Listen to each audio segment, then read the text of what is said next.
علی بھائی اگلا سوال ہے کہ امام حسن سے متعلق نا ایک مفتی صاحب نے کہا ہے نا انہوں نے نا 120 شادیاں کی ہیں اور ان کا طریقہ کار یہ ہوتا تھا کہ ایک شادی کرتے ساتھ ہی طلاق دیتے تھے. کیا جس سادات سے یہ نا رشتہ داری بنانے کا ایک طریقہ تھا؟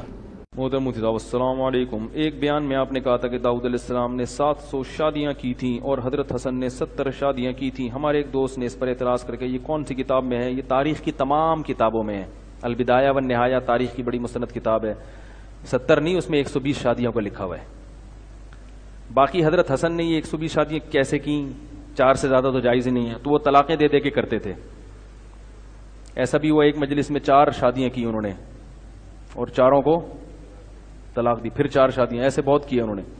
رہا یہ مسئلہ کہ اتنی طلاقیں دینا شریعت میں پسندیدہ ہے یا نہیں ہے، تو طلاق دینا شریعت میں پسندیدہ نہیں ہے. جمہور صحابہ کا یہی مذہب ہے. حضرت حسن یہ اس لیے کرتے تھے کہ لوگ خود اپنی بیٹیاں ان کو نکاح کے لیے پیش کرتے تھے.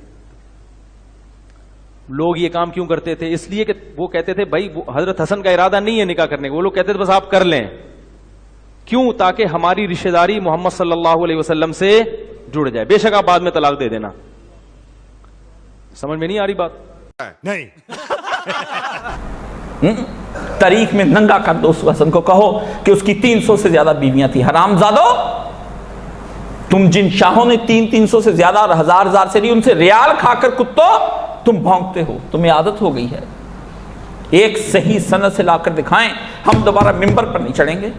ہم قسم کھاتے ہیں، ورنہ ہم دکھاتے ہیں کہ تمہارے صحابہ نے 70 عورتوں کے ساتھ نکاح کیے اور صحیح سند کے ساتھ، اور البانی نے لکھے ہیں. اور تازہ بھی ایک رسالہ گجرا والے سے وہابیوں کا نکلا، اس میں اس نے یہ لکھا ہے. اگلے جمعے پڑھ کر سنا دوں گا میں.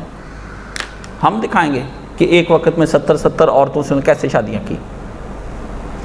نہ کرو، ادھر سے تم جاؤ گے تو پھر اور بہت کچھ ہم سے پاؤ گے. نہ کرو.